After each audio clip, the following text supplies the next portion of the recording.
Ayan. Hello mga ka-viewers. Welcome back to my YouTube channel, Kois Repair and Tutorial. So, mga ka-viewers ay hindi tayo magre-repair ngayon mga ka-viewers. So, mayroon akong kunting i-share sa inyo about po sa ating electric pan. Ayan. Excuse me. So, ito mga ka-viewers, sinadya ko to na ganito yung ginagawa ko para may paliwanag ko sa inyo ng maayos. So, ayan. So ito palang makina na i-demo ko sa inyo ngayon ay nabili ko to sa sa magbobote. So yan. So nabili ko ito sa halagang 60 peso. Yan. Yan. So yan ang gawin kong ngayon mga kabiyers, pang demo sa inyo. Yan, pero bago pa yan mga kabiyers, kung bago lang kayo sa aking channel at kayo po ay napadaan lang, so huwag niyong kalimutang mag-like, mag-share at mag-subscribe at pakipindot na rin yung bell button. Yan. At ilagay nyo sa all mga ka-viewers para kayo po ay ma-notify or ma-update kayo sa mga video tuwing ako ay may bagong upload. So ayan. So ito mga ka-viewers, ang topic ngayon natin ay tungkol sa electric pan. Ayan. So sa mga kadalasang sira ng ating electric pan. Ayan. Mayroon kasi nagtanong sa akin mga ka-viewers na si Sir Julito Lamusag. Ayan. So, yan. Shout out sa iyo, Sir Julito Lamusag. Ayan. So, ito na po yung tanong nyo sa akin. Ito na po yung sagot sa tanong nyo sa akin, Sir Julito Lamusag. So, ang tanong niya po sa akin ay paano malaman pag sira yung thermal fuse ng ating electric pan? Ayan. So, napakagandang tanong yan, Sir. Tungkol po sa sira ng ating electric pan na thermal fuse. Yan. Tanong niyo po kung paano malaman pag sira ang thermal fuse ng ating electric pan. Yan. So unang-una sir, about sa ganito yan sir sun no power. So doon tayo sa no power. For example yan, yung electric pan nyo ay hindi gumagana or kahit vibration ay wala. Oh, yan. Sa madaling salita, walang power. Ayan. So sa walang power sir or mga ka-viewers, ayan. So mga ka-viewers, sa electric pan nyo na walang power, so maraming dahilan yan. Either ang problema sa electric pan ay kaya walang power, baka may sunog sa ilalim dito sa ating windings. Ayan. Ayan. So pangalawang sira dahil walang power, baka dito din sa ating switch. Ayan, baka mayroon ditong putol dito sa banda sa switch, kaya hindi siya nagpa-power.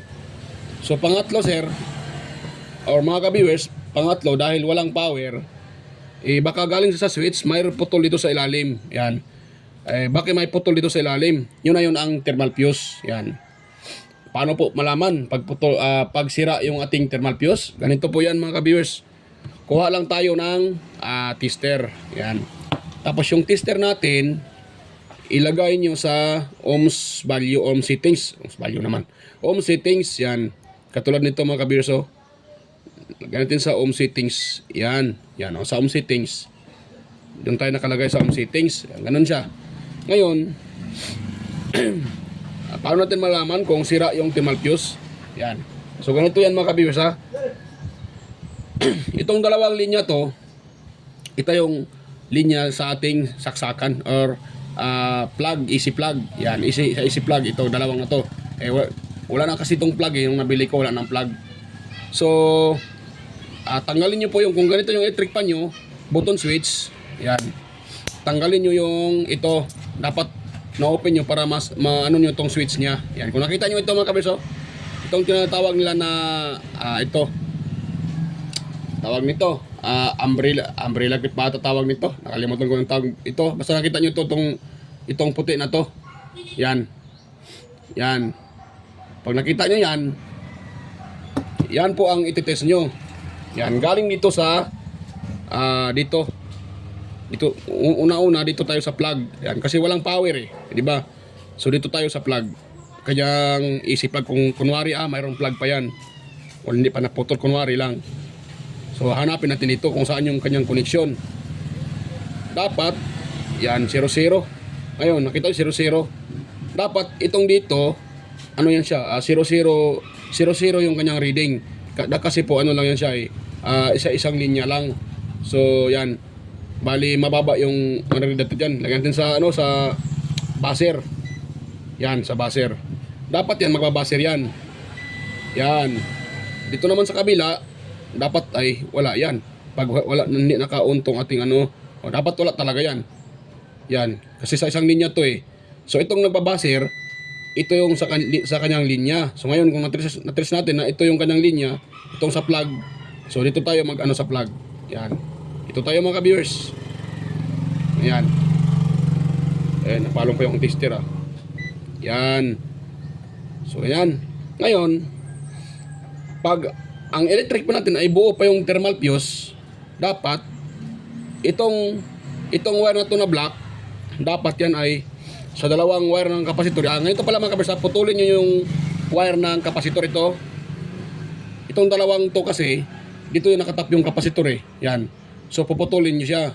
Ngayon, balatan nyo. Dapat ganito yung forma. Tapos ngayon, ang gawin nyo dyan, yan, i-trace nyo dito. Galing dito, dapat magbabaser yan. Ito wala, di ba? So dito tayo sa red. Ayun, magbabaser siya mga kabisa, di ba? Yan o, nagbabaser. Tanggalin ko dito ko ilagay ko sa red, sa red kulay pula. Yan. Kung nakita nyo nagbabasa yung ating tester, 00.0 ohms yung nare-read natin. Yan, makita nyo. Ibig sabihin, pag ganun mga ka-viewers, mayroon tayong nare-read dito, buo po yung ating thermal fuse. Pero pag sira yung ating thermal fuse mga ka-viewers, so pag once titest itong dalawang wire na to, yan. Dito, di ba? Nakalagay kayo sa isang linya. Dapat pag buo yung ating thermal fuse ay ganyan na, may mga re-read tayo, mayroon siyang continuity. Pero pag sira yan mga ka-viewers, wala kayong mariread dyan na tawag dyan, pinakamababang reading na nagbabaser. Yan, katulad yan, di ba magbabaser yan? Pero pag sira yung thermal fuse, galing dito mga ka-viewers, or may putol dito sa wire na to, yan, dito, ito kasi common to. Ito yung tinatawag nilang common wire. Yan, di ba? So, sa ating saksakan, dalawang linya yan eh. Yung isa, itong isang linya, papunta yan dito sa ating saksakan, you know? Yan, sa line to, yan. Itong line 1 natin, itong iwan ko din sa ibang flat cord or sa AC cord kasi hindi man pareho ang color.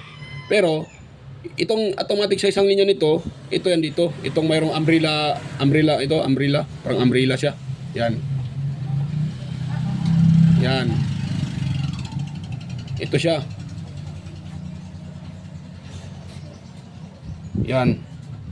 So ito siya, parang umbrella. Ito nakaseparate na to. Ito po yung wire natin papuntang thermal fuse. Yan dito. Papunta yan dyan. Kung sakaling may putol yan dito mga ka-viewers, ay wala talagang power. Wala kayong marireading din dito sa red. Yan, hindi magbabaser yan. Kung sakaling may putol dito or pag sira yung ating thermal fuse kasi ito kasing wire na to, itong puti, papunta yan dito. Ano pala mga kabisa, disclaimer pala. Sa ibang electric fan, hindi puti hindi puti sa ang common. Iba-iba, mayroong gray, may brown, mayroong black. Yan. Sa mga China electric fan, kadalasan na ginagamit ay kulay black yung common wire. Yan. Sa mga branded naman, kadalasan, katulad dito parang makina to ng ng Camel. Kung hindi ako nagkakamali, makina to ng ng Camel. Yan. Camel o parang hindi lang ako siya, pero parang Camel to sa mga Camel. Nabili ko kasi siya, ganito na siya Yan. Camel o Panasonic? Panasonic ata to. Yan. So, ganito siya So, yung kulay, yung common niya ay white. Yan. So, balik tayo doon sa fuse, mga kabisa, sa thermal fuse. Kung sakaling ang sira ng inyong electric fan ay thermal fuse, pag ganito ang ginagawa nyo, tulad dito, yan. Ilagay nyo dito sa isang linya yung isang test rod nyo. Tapos hanapin nyo dito, yan. Wala kayong marireading dyan na mababang reading na nagbabaser. Ibig sabihin, ang sira niyan, either dito sa linya nito, papunta dito sa makina or yung kanyang pinaka-thermal fuse. So, ganun lang mga ka-viewers. Yan. Or baka mayroon ding sunog sa ilalim dyan na connected dito sa ating linya ng thermal fuse. Kung may sunog yan sa ilalim, so Ayan, wala ding power ito. Hindi din ito magpa-power. Yan. Yan ang ano mga kabiyos, yan ang dahilan kung ang ating electric fan na walang power. Minsan sa thermal fuse, minsan dito sa wire na to, sa kanyang common, may putol dyan. Yan, may putol or sunog yung ating baka sunog yung ating yung inyong anong linya ng dito sa motor, pinaka-windings, kaya wala siyang power. Ayan. So isa po yan isa yan sa example mga kabiyos na walang power yung ating electric fan. So either yung kanyang isa din ito dito sa ating flat cord. Yan, sa flat cord, ating power cord. Pag sira din yung ating power cord, wala ding power yung ating electric fan. At ganito lang yan, siyempre step by step tayo eh. Ang unahin nyo talagang i-check itong ating pinaka power cord. Yan. So ganyan lang ang gawin nyo mga kabiyos, nakalagay dyan, dito kayo. Yan, magbabaser yan. Tapos, ilipat nyo sa kabila, dapat ito ay magbabaser din. Para malaman natin na sira yung ating pinaka power cord. Dito sa kabila, dito. Ayan, magbabaser din siya, di ba? So pag ganun yung inyong power cord, dalawang linya na yan, nagbabaser, ibig sabihin good yung power cord sa ating electric fan. Yan. So next step kayo, dito na papuntang kanyang thermal fuse. Ngayon, ang gagawin nyo, pag dito kayo nagtitest mga ka-viewers, di ba, dahil na-test natin na buo yung power cord, so dito tayo magtitest, di ba? O dito, ganito lang yan mga ka-viewers. O. Yan, ulit-ulitin ko para po ay maano nyo po. Yan. Para makuha nyo yung agad-agad. Yan. So dito kayo nakatest. Ganun na ang pag-test. Pag sira yung ating thermal fuse or may putol dito, hindi yan magbabaser. Yan. Katulad yan, kaganyan lang siya. Walang nare-reading. Yan, OL, open line. Ibig sabihin open line, OL. Open line or open loop. Pro open line talaga yan. OL, so open line. So ganun ang pag-trace pag sira yung ating thermal fuse or yung ating pinaka common wire papunta dito, itong common wire na siya. Kung may putol yan dito ito kasi yung electric pattern pag nagaganyan siya nagsuswing, yan. Kadalasan din napuputol dito banda. Yan sa liigan. Kita niyo yan? Dito banda oh. Sa may liig, dito banda sa may liigan niya. So itong banda dito, yan ang madaling mapuputol diyan. Yan minsan ang napuputol, ang natatamaan kung itong ating common wire ang natatamaan na naputol sa ilalim, so kaya siya walang power. Yan. Minsan kasi mga ka-viewers, pag napuputol yan dito, nasusunog. Minsan din mga ka-viewers, walang sunog eh. Wala kayong nakitang sunog kasi wala dito. Pero sa ilalim pala nasunog. So automatic siya nag-cut yung kanyang wire sa ilalim dahil sa yung tawag dyan sa impact ba, yung maganyan yung electric fan nagsiswing. So magaganyan kasi yan mga kabirso, yung wire yan. So hanggang sa katagalan ay mapuputol yung yung pinaka sa loob, pinaka tanso yan. Kung sakaling natamaan doon sa ating linya ng ating pinaka common wire papuntang thermal fuse, kaya walang power yung electric fan. Minsan naman pag natatamaan doon sa mga dito sa kanyang switch, yan. Minsan din kaya wala kayong kung doon na natatama sa number 3, so wala kayong number 3, 1 at 2 lang. Yan. Ganun din kasi sa repair ko dito, ganun din eh. Nasunog dito, so ang naputol yung sa kanyang selector, ito mga wire to 1 2 3. Yan, ito sa selector. Sa kanyang selector switch yung 1 2 3. Yan. Diyan yung sa speed niya. Ang naputol yung sa speed, so kaya minsan kung naputol sa number 1, hindi under yung inyong electric fan sa number 1. Yan, minsan din kung hindi number 1 sa number 2 dito. Yan, sa number 2. Kung hindi naman number 2, number 3. Or minsan din mga kabis, lahat yan naputol eh. Dito nasusunog yan dito eh. Lahat talaga, kaya walang power. Kaya kailangan talaga mga kabis, mayroon kayong ganito tester at i-troubleshoot niyo yung inyong electric fan para makita niyo talaga kung anong may problema. Una-una, tingnan niyo yung sa actual, yan. Kung wala bang sunog dito or sa ilalim diyan, bakit siya walang power? Ganun ang pagre-repair eh. Dapat marunong tayong mag-troubleshoot. Marunong tayong mag-step by step. Una-una, tingnan natin sa visual. Yan dito. Sa visual, tingnan natin sa kanyang forma kung wala bang nasunog. Yan, dito wala bang nasunog. Kung wala kayong nakitang sunog, so yun na ang gagawin nyo. Ititrace nyo dito itong common wire papunta dito. Pero pag katulad nito mga kabiyers, oh, wait lang ha, yan oh. Yan, mayroon kayong nakuhang resistance, yan oh. 00 ohms yung nare-read natin. Ibig sabihin, ito kasing red, ito yung kanyang dugtong papuntang fuse. So, ibig sabihin buo yung ating thermal fuse kasi itong dito nakatawid dito yung kuryente papunta sa dito. So, ibig sabihin buo yung ating thermal fuse pag ganun. Pero pag wala kayong na-reading dito na mababang mababang reading, continuity kung ano or buzzer, hindi nag-buzzer yung tester. Yan dito sa dalawang wire na yan, pinakamababa, ibig sabihin sira yung thermal fuse ng ating electric fan. Yan. Kasi mga ka-viewers, kahit sira pa yung thermal fuse ng ating electric fan, minsan kasi walang power yan, pero buo naman yung kanyang speed. Yan. Paano malaman mga ka-viewers na ako kasi minsan kasi mga ka-viewers, pag gusto ko na pangmadalian, so ang gagawin ko mga ka-viewers, ganito mga ka-viewers, oh, itong ating speed, yan, ito, ititesting ko to, itong sa speed. Dapat meron tayong makakuha dyan na reading na 50 ohms or yan, mga 100 pababa. Yan.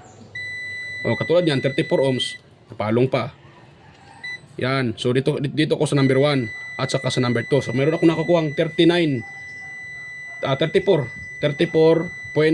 ohms. Ngayon, ilipat ko sa number 3. Ayun o, 102 ohms ang number 3. So, dito naman ako sa 3 pati sa number 2. Yan. Meron akong nakuhang 68 ohms. So, ibig sabihin yan mga ka-viewers, pag ganyan yung nare-reading nyo, sunod-sunod, buo yung ating thermal fuse. Buo yung ating motor.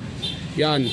At ang sira lang ay thermal fuse. Ganon din yun, isa din yun sa pamamaraan ko mga ka-viewers na para malaman ko kung sira yung ating thermal fuse. Yan. Kung sira yung ating thermal fuse, yan yung pag una kong open sa electric fan, pag na-trace ko na okay tong yung kanyang power cord, so dito ako dumiretso sa kanyang speed.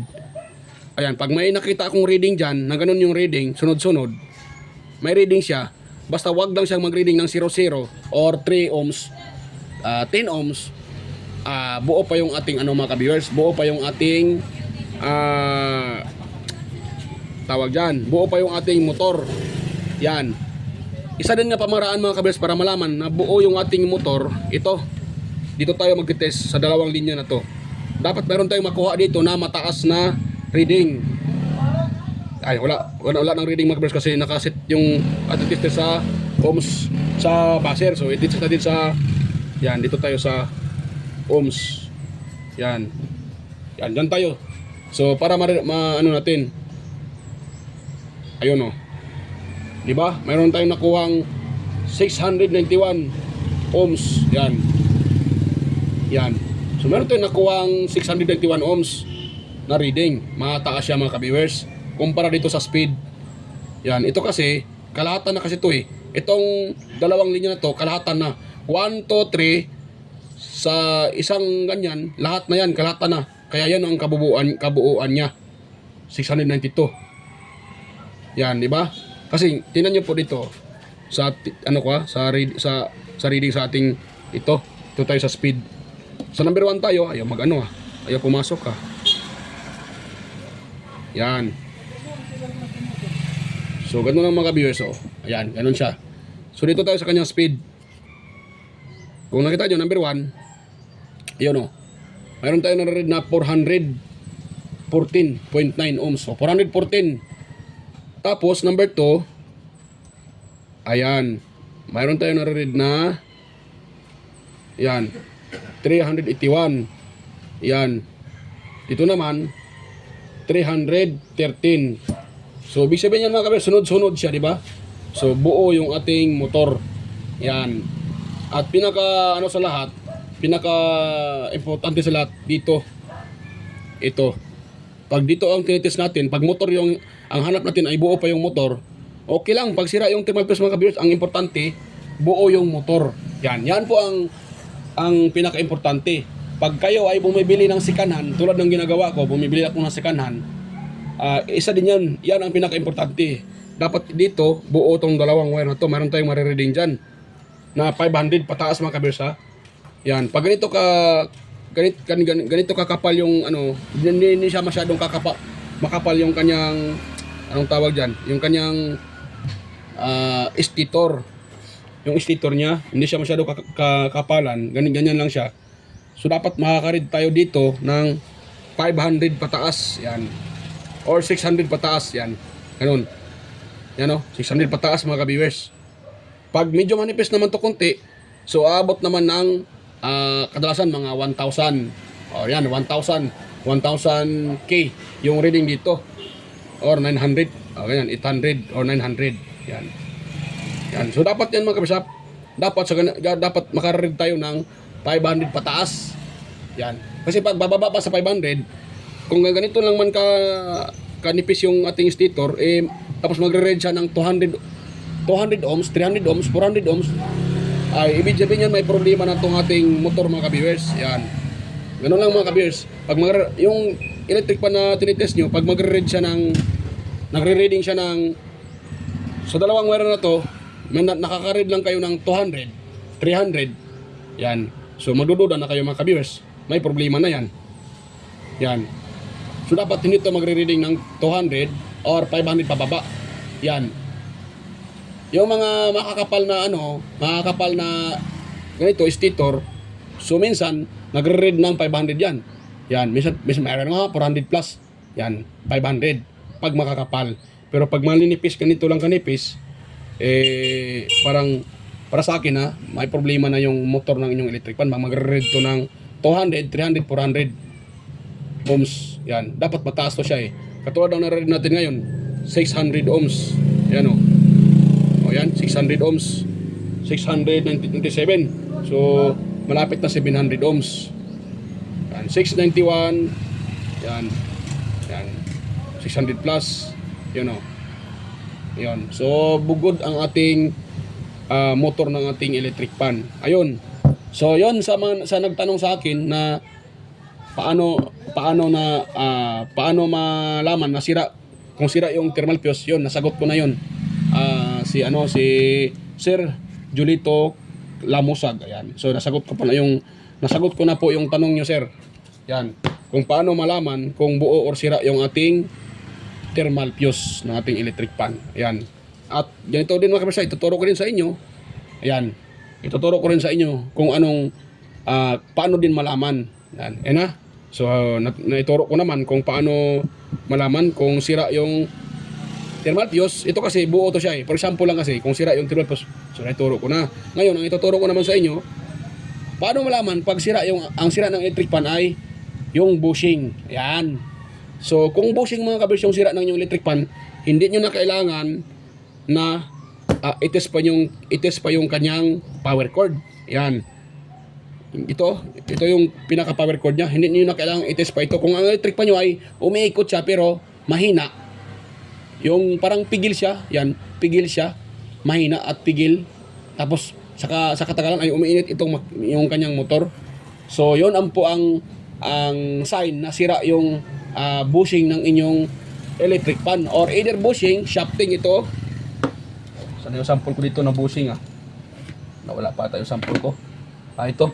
So pasensya na mga kabarsa, medyo magulo yung aking mesa, so hindi pa ako nakapaglinis dito busy sa repair. So ito mga kabarsa yung bushing ng electric pan.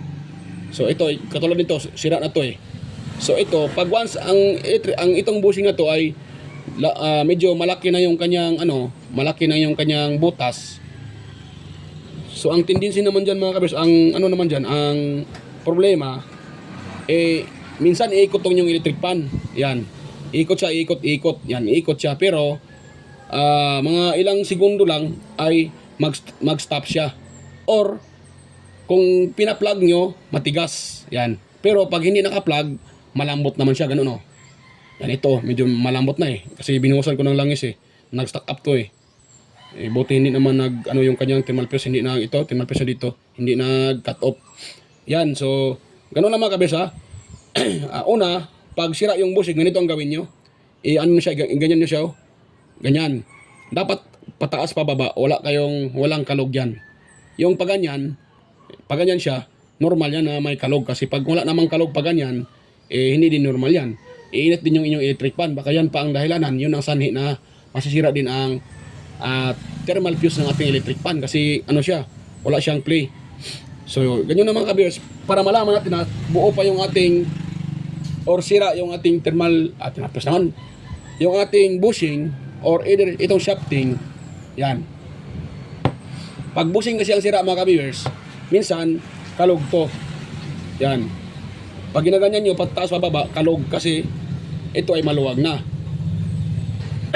Maaring siya ay maluwag, malaki na yung butas mga ka-viewers.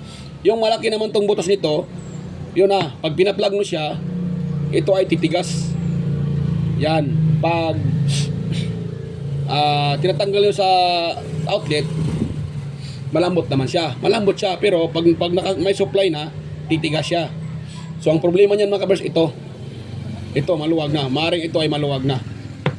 Yan. So, ngayon, paano malaman pag yung bushing ay or ito ay sira na? Yan. Kahit naka-plug man yan o hindi, pag ito ay gas-gas na, pati itong shafting niya may gas-gas na, so ito ay titigas. Hindi nyo basta-basta ito maikot. Yan. Marami kasing dahilan kung bakit ito ay tumitigas. Yan. Ito ay tumitigas. Minsan, stuck up lang. Minsan talaga, kung matuluyan, sira tong bushing at saka shafting. Yan.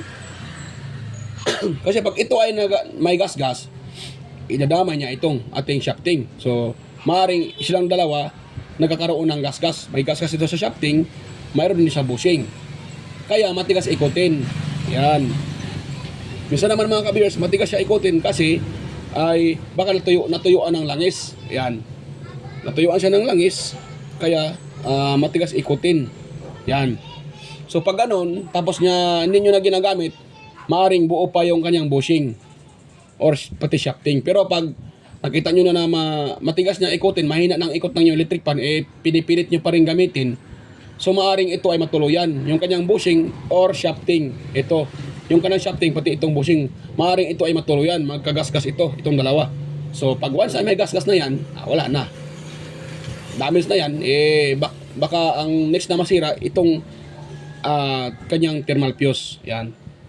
Kasi pag hindi ito makaikot, dahil lang stuck up, at ginagamit nyo pa rin, pinipilit yung isaksak, gagamitin. So, init yung motor ng electric fan. So, ang mangyari dyan, magka-cut off itong ating thermal fuse. Pag ma-reach niya yung nakalagay doon na kung ilang centigrade Celsius yung init niya. Pag ma-reach niya, for example, nakalagay doon ay kadalasan sa electric fan ay 115 centigrade Celsius. So, kung maabot niya yung 115 centigrade, yan, malalampas yun sa mga abot na siya ng 120. Wala na. Magka-cut off na yung ating thermal fuse. So, kaya siya walang power. So, yung for example, yung electric fan, pag sira din yung kanyang thermal fuse, so, huwag kayong pakapante. Kung nasisira yung thermal fuse mga kabisa, may rason yan. Kung sira yung kanyang thermal fuse, hindi na gumana yung electric fan, maaring may rason. Either sira tong bushing, or itong kanyang kapasitor, ito. Itong starting kapasitor na to. Pag sira itong kanyang kapasitor, pag sira to, so masisira din yung thermal fuse kasi mahirapan siyang umikot. Kahit buo pa yung kanyang bushing at shafting, mahirapan siyang umikot dahil mahina na siya. So mahina nang masira natin ito. So pag ito ay sira na, kasi nakalagay dito 1.8 or 1.5 microfarad. Kung mababa pa yan sa 1.5, 1.1 microfarad, so mahina na yan. So ang tendency dyan, iinit yung inyong motor ng electric fan at masisira itong thermal fuse. Yan. Kaya kung sira yung thermal fuse, kailangan nyo pa rin halughugin kung anong dahilan kung bakit nasisira yung thermal fuse. Minsan naman, nasisira lang talaga yung thermal fuse dahil sa katagalan or overuse. Ginagamit ko siya ng 24/7, kaya nasisira talaga yung thermal fuse kasi iinit yun overuse siya lalo na pag walang ng oil, naubusan ng oil dito sa kanyang foam, walang oil na to, so may tendency na masisira din yung thermal fuse. Minsan naman yung thermal fuse lang talaga ang kusang nagka-cut off, yan, kusang nag-open, kaya nasisira siya. Pero kadalasan sa mga kabirsa, pag sira yung thermal fuse, may rason talaga. Either sira tong bushing, shafting, or ito, Yan, itong ating kapasitor or kulang sa langis. Yan. Kaya tinuturo ko sa mga kabel sa aking na yung langis talaga ay importante sa ating electric pan. Kasi pag yung electric pan natin kulang sa langis, wala nang ang linis, kulang pa sa langis, agoy. Masisira yung ating electric pan. Kawa naman yung ating electric pan. Okay lang siguro pag yung electric pan nyo ay yung dati pang mga matitibay. Medyo medyo may kalakasan pa rin yan. Paano yung electric pan nyo pag China made lang? Katulad ng lumalabas ngayon na bagong mga unit ng electric pan, bagong model ng electric pan. Nako, baka 2 buwan lang, wala na. Tigok na yung electric pan. So yan. Ganun lang mga ka-viewers. Ganun lang malaman kung paano malaman nasira yung thermal fuse or iba pang parts ng ating electric pan. Bakit siya nasisira? Bakit walang power? So pag walang power, yun ang sinasabi ko kanina. Kailangan nating halughugin. Paano natin halughugin? Kailangan natin ng ganito. Kailangan natin ng tester para malaman natin kung saan talaga yung sira. Kasi pag hula-hula lang yung gawin natin, nako, mahirap yan mga ka-viewers pag hula-hula lang. Kaya nga hula-hula walang kasiguruan. Kaya hula-hula. Kaya nga siya hula-hula kasi walang kasiguruan. So, dapat talaga pag ikaw po ay gusto mong malaman kung paano mag-repair or kung gusto nyo ba magiging technician din. So, dapat mayroon kayo nito. Tester, yun, screwdriver, yun, dapat mayroon kayo niyan. Cutter, yan. Para ma-trace nyo yung inyong electric pan. So, ganun lang mga kabils ha. Ganun lang pag-trace kung paano malaman nasira yung thermal fuse. Yan. Yan. Paano malaman pag sira yung thermal fuse. Ganun lang. Yung tinuturo ko kanina kung paano. So, yun lang ang gagawin nyo. Ititrace nyo dito banda. Itong linya na to. Dapat ay mayroon kayong mariread na mababang reading dito. Magbabawasir yan dito hanggang dito. Kapag pag wala, either putol dito sa common or yung kanyang pinaka-thermal fuse ang may problema. So, ganun lang mga ka-viewers. So, ganun lang. So, ayan mga ka-viewers, pasensya po. Naipost ko sandali kasi may customer na nagtanong. So, ayan mga ka-viewers. Ganun lang mga ka-viewers ang pag-trace kung paano malaman nasira yung thermal fuse ng ating electric pan. At hindi lang thermal fuse yung tinuturo ko sa inyo. Pati na dito sa bushing niya.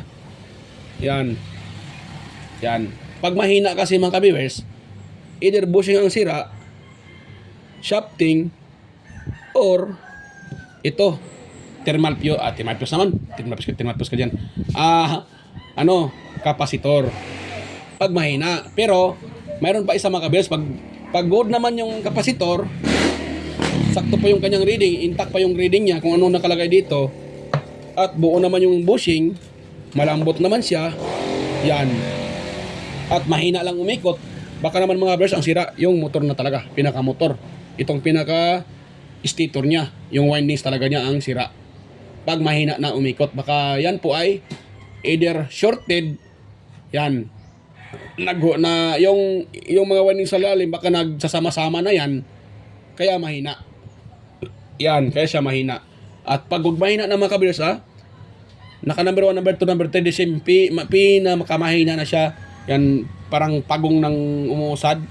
Huwag nyo nang pilitin gamitin yan mga ka-viewers. Baka delikado na yan mga ka-viewers. Baka itong winding ay masusunog pa. So, pag ganyan, huwag nyo nang pilitin gamitin. Yan. Pag mahina yung electric pan, so ganun lang gawin nyo. Pag mahina, i-check nyo muna itong kapasitor. Dapat mayroon kayong tester Yan. I-set nyo sa microfarad. Sa capacitance. Sa capacitance settings, tapos i-check nyo yung kanyang microfarad. Katulad nito, nakalagay dito. So na yun. Ayaw mag-focus Kagwang tong cellphone na to. Ayun ang focus Yan. Katulad yan, may nakalagay na 1.8 microfarad, Yan, 1.8 microfarad. So, dapat magre-read pa to ng 1.8 microfarad kasi pag bababa na sa mga 1.8, 1.3, 1.4, medyo mahina na yan sa mga ka-viewers. Yan. So, sira na yan. Kaya mahina. So, palitan nyo na. Pero pag buo pa to, reading niya dito, nakalagay 1.8. Nagre-read pa siya ng 1.7 or 1.5 ba yung kapasitor. Tapos nagre-read siya ng 1.4. So, buo pa yan mga ka-viewers. So baka mahina, baka may problema ang either itong shafting or bushing. Baka gas-gas or nag-stuck up ito. So ganun lang mga kabiyers, baka maganit. So ganun lang ang pag trace, pag sira, pag mahina yung inyong electric pan. So yung walang power naman, yun lang. Check nyo yung power cord, itong linya dito, yan, o yung pinaka thermal fuse nya. So ganun lang mga kabiyers. So yan, hanggang dito lang yung natin mga kabiyers, yung ating tutorial. So sana po ay meron kayong nakuhang kunting kaalaman sa ating tutorial ngayon. So bago pa tayo magtapos mga kabiyers, ay ako po ay taos pusong nagpapasalamat sa inyo sa mga taong tumutulong sa akin, at ganun din sa inyo mga kabiyers, dahil kung wala kayo, baka wala din ako sa pagbablog. Ayan, baka hindi ko na pinagpatuloy yung aking pagbablog. Pero nang dahil sa tulong niyo mga kabiyers, sa pag-support nyo sa akin, so andito pa akong mga kabiyers. Yan, nagpatuloy na nagbibigay ng kunting ideya, kunting tips sa mga pagre-repair, kahit simple, pero malaki namang tulong po sa mga nagsisimula pa lang katulad ko. So ayan, so ako po ito taos pusong nagpapasalamat sa inyo mga ka-viewers, sa mga silent viewers natin dyan, sa organic viewers, sa mga subscribers ko dyan. Ayan, ako ay taos pusong nagpapasalamat sa inyo. Thank you po talaga sa inyong palaging panonood sa aking channel at pagsuporta. Ayan, dahil kayo po ang aking kayo po ang nagbibigay sa akin ng inspirasyon, dahil kung ako ay hanggang ngayon ay nagpapatuloy pa sa pag-re-repair. Ayan, at ganoon din sa aking mga kaibigan sa YT. Ayan, mega love shoutout sa inyo, at thank you po sa pag-support sa aking channel. Ayan, sa aking mga kaibigan sa YT. Thank you po lahat mga kaibigan ko dyan sa YT. Ayan, lahat sa inyo, mega love shoutout, at thank you po talaga sa patuloy pag-suporta sa aking channel. Ayan, so mga ka-viewers, bago pa tayo tuluyang mag-end, ay mega love shoutout pala sa inyo mga ka-viewers. Ayan, mega love shoutout po sa inyo mga ka-viewers, sa mga organic viewers dyan, silent viewers, sa mga subscribers. Ayan, mega love shoutout po sa inyo. Sa mga patuloy na nanonood sa aking video at sumusuporta sa aking channel. At yan, mega love shoutout sa inyo. At sa mga nagko-comment din, ayan, mega love shoutout po sa aking mga kaibigan na nagko-comment. Ayan, Sir Randy Trinidad, ayan, mega love shoutout po. Excuse me. Sir John Santiano, Sir Alex Parone, Ate Cecil G. Chua, Toxic Gaming, Ryan De Leon, Francisca Yanga, Deska Kabongkag, Florendo Isidro, John Mercado Jr., Mary Dale, Manuel, Sir Manuel Mahadukon. Ayan, mega love shoutout po, Sir Manuel Mahadukon. Ferdinand Lopez, ayan, mega love shoutout Sir Ferdinand Lopez. Enmar Dison, ayan, mega love shoutout Enmar Dison. Edgardo Jr. Dato Talavera, ayan, mega love shoutout Sir Edgardo Jr. Dato Talavera. At kay Sir Nelson, ayan, Toxic Gaming or Sir Nelson, ayan, mega love shoutout po. At ganun din sa mga kaibigan ko sa YT, ayan, mega love shoutout po. Andy Tech, Andy Rabino TV Tech, ayan, Inting Butingting, Andy Rabino to, Maya Vlogs, ayan, TLE Teacher, ayan, mega love shoutout. West Jojo Tech, Ricardo Bernardo, Pix and Review, Yoda Tech TV, John P. Technician, Roll of Oil Studio, Ortec TV Official, Yoyong's Repair and Tutorial, Tactics PH Official, Tones by Vlog, Jimenez Iban Vlog, Pilam Country Living, GOGS TV, White Ferry, Horseshoe TV, Bullet Train Channel, GEG Channel, Soktik TV, Kerry Mendoza Vlogger, Chris Perez Vlog, Roel San Andres, Edge Tech TV, GFC TV, International Trackers, ayan, si Buwanang Amaw,